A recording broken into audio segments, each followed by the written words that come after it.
Olá, meu nome é José Ângelo. Eu vou apresentar para vocês a minha aplicação geradora de leads para o projeto final do Codination de Data Science. Bom, para poder fazer esse projeto eu passei por 3 etapas.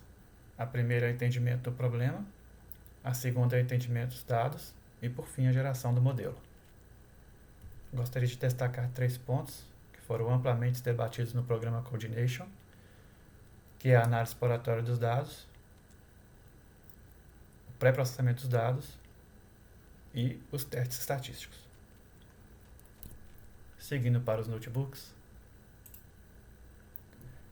foram 2 notebooks. Vou deixar os links na descrição. O primeiro notebook, logo aqui na primeira célula, eu selecionei 82 colunas do conjunto de dados principal, que é o maior. Essas colunas eu entendi que elas tinham um conceito mais ligado a negócio e, portanto, elas foram selecionadas. No conjunto de dados total existem muitas colunas que dizem respeito a grupo empresarial, a coligadas, e eu entendo que essas variáveis elas têm muito a ver com o perfil da empresa em si, não com o perfil da capacidade de fazer negócio. Então, muitas dessas variáveis foram descartadas. Foi feito um pré-processamento para a limpeza dos dados. Eu verifiquei também os IDs.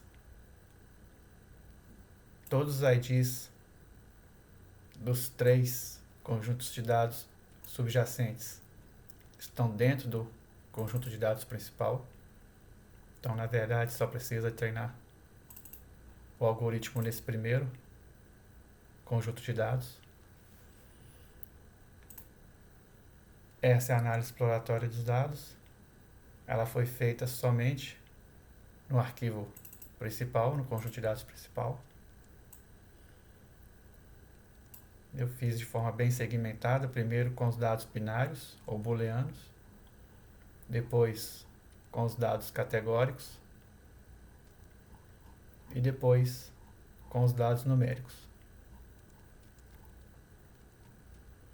E na análise dos dados numéricos foi possível observar que os conjuntos de dados, os valores numéricos não estão em uma distribuição gaussiana.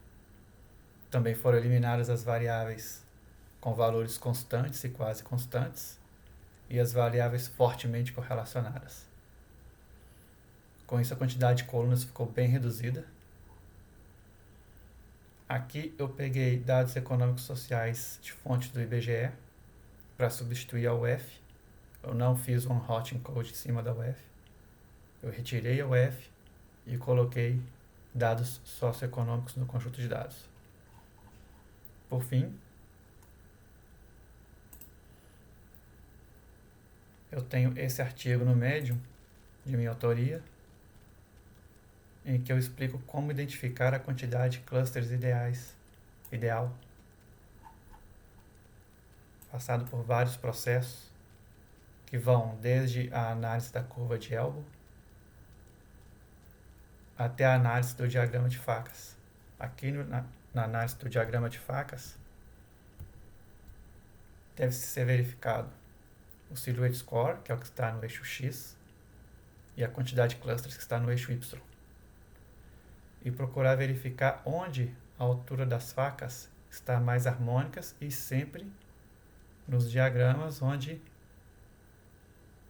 as facas ultrapassam a linha tracejada, que é o Silhouette Score. No artigo, os 3 ultrapassaram e também no projeto, os 3 ultrapassaram. Entretanto, aqui onde K é igual a 4, perceba que a altura das facas está mais harmônica, diferente daqui e diferente daqui. Portanto, foi feita a escolha para 4 clusters quando do treinamento do K-means. No notebook 2 é onde eu efetivamente treinei o modelo com 4 clusters, salvei o modelo e refiz a etapa de identificação de clientes e de pré-processamento dos dados para a geração do script. Por fim, este é o app Streamlight.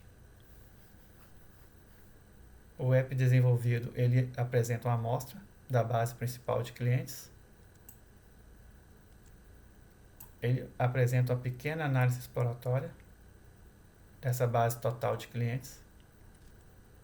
E ele dá duas opções para gerar as recomendações: pelo ID do cliente e pelas características do cliente. Pelas características do cliente, há necessidade de se preencher esse formulário. Por fim, ele informa clientes localizados, indicando que ele conseguiu concluir o treinamento. No caso aqui é a fase do Predict. E ele mostra novamente uma análise estatística.